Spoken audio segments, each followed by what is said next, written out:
ইসলামে নারীদের সাক্ষী পুরুষদের সাক্ষীর চেয়ে দুর্বল কেন? অর্থাৎ দুইজন মহিলার সাক্ষী একজন পুরুষের সাক্ষী সমপর্যায়ের, বিষয়টি বুঝিয়ে বললে ভালো হতো।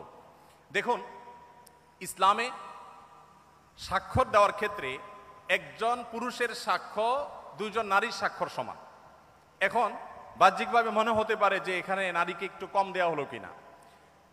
তো এটার মূল উত্তরে প্রবেশের আগে আমি যেটা বলতে চাই তা হলো, আল্লাহ রাব্বুল আলামিন আমাদেরকে যে বিধিবিধান দিয়েছেন তার সবগুলো যথোপযুক্ত।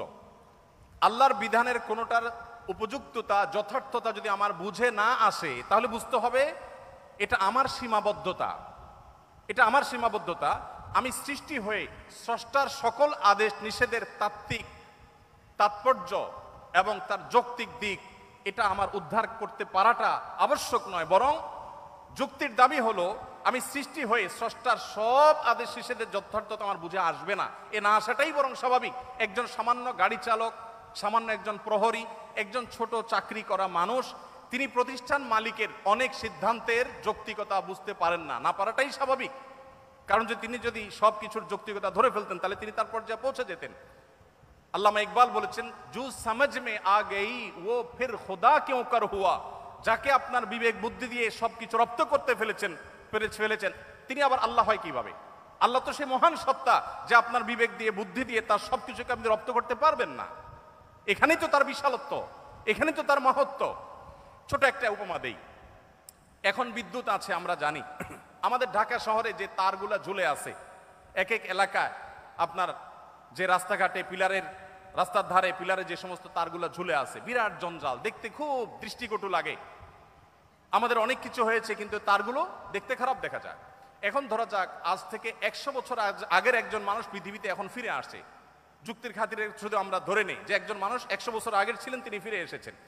তিনি এই বৈদ্যুতিক যে টেকনোলজি এ সম্পর্কে কোনো ধারণা তার নাই। এ ভদ্রলোক এসে সুন্দর করে একটা চাকু নিয়ে বা ধারালো কিছু নিয়ে তিনি এই তারগুলো একেবারে পরিপূর্ণভাবে সাফ করে দিয়েছেন কেটে, কারণ এগুলো দেখতে খারাপ দেখা যাচ্ছিল, শহরের সৌন্দর্য নষ্ট করছিল। তিনি পরিষ্কার করে দিয়েছেন। তার এই পরিষ্কার করার কারণে তাকে গ্রেপ্তার করে থানা জেলে নেওয়া হলো। এরপরে তার নামে মামলা হলো, তার নামে মৃত্যুদণ্ডের রায় আসলো এবং তাকে মৃত্যুদণ্ড দিতে নেওয়া হলো। এই লোক যদি বলে যে আমাকে মৃত্যুদণ্ড দেওয়ার কি যৌক্তিকতা থাকতে পারে বলো? আমি সামান্য একটু তার কাটছি, ভালোর জন্য কাটছি, যদি খারাপও করে থাকি তো একটা জঞ্জালিত, আমাকে মৃত্যুদণ্ড কেন দিতে হবে? যদি বলা হয় যে তোমার এই তার কাটার কারণে বহু হসপিটালে লাইফ সাপোর্টে থাকা রোগী মারা গেছে, তোমার এই তার কাটার কারণে বহু ক্ষয়ক্ষতি হয়েছে, এই জন্য তোমাকে শাস্তি পেতে হবে, এই যুক্তি দিয়ে তাকে বোঝানো যাবে বলেন? 100 বছর আগের মানুষ পৃথিবীতে আজকে আসছে, সে বিদ্যুৎ সম্পর্কে কোনো ধারণা নেই, দেখেও নেই কিছু। এই লোককে যতই যুক্তি দিয়ে বোঝানো হোক যে তোমার সামান্য এই তার কাটার কারণে অনেক ক্ষতি হয়ে গেছে, এটা কি সে বুঝবে? বুঝবে না। আমরা যে এক জায়গায় সুইচ দিলে আরেক জায়গায় ফ্যান ঘোরা শুরু হয়, এখন তো আপনার কমান্ডে অর্ডার করা যায়। এই যে ওয়ালে সুইচ দিলে ফ্যান ঝুলে, ফ্যান ঘুরে, আবার সুইচ বন্ধ করলে ফ্যান থেমে যায়, এই টেকনোলজি যিনি জানেন না, এরকম 200 বছর আগের, 150 বছর আগের, 100 বছর আগের মানুষ যদি পৃথিবীতে আজকে এসে তাকে যদি বোঝানো হয় যে এটা টিপ দিলে এটা ঘুরবে, সে বলবে ইয়ার কি মারো না, এটা কিভাবে সম্ভব? তো মানুষের টেকনোলজি সম্পর্কে ধারণা না থাকলে তার কাছে সেটা অযৌক্তিক মনে হয়, ইলজিক্যাল মনে হয়। তো যিনি টেকনোলজির সৃষ্টিকর্তা, আল্লাহর টেকনোলজি সম্পর্কে আপনার যদি আইডিয়া না থাকে, আপনি প্রশ্ন তুলবেন ভাই এটা কিভাবে সম্ভব?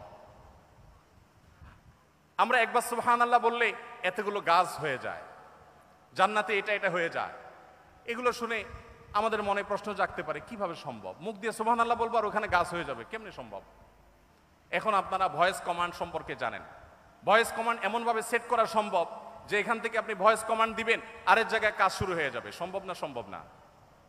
তো মানুষের টেকনোলজি যদি এই হয় তাহলে আল্লাহর টেকনোলজি কি না হতে পারে? তো এই জন্য ভাইকে আমি প্রশ্ন উত্তরে প্রথমে বলতে চাই, আমি হয়তো একটা যুক্তি আপনাকে দিতে পারবো। সবচেয়ে বড় যুক্তি হলো আল্লাহ রাব্বুল আলামিন নির্দেশ করেছেন মেয়েদের 2 জনের সাক্ষ্য পুরুষদের 1 জনের সাক্ষ্যের সমান।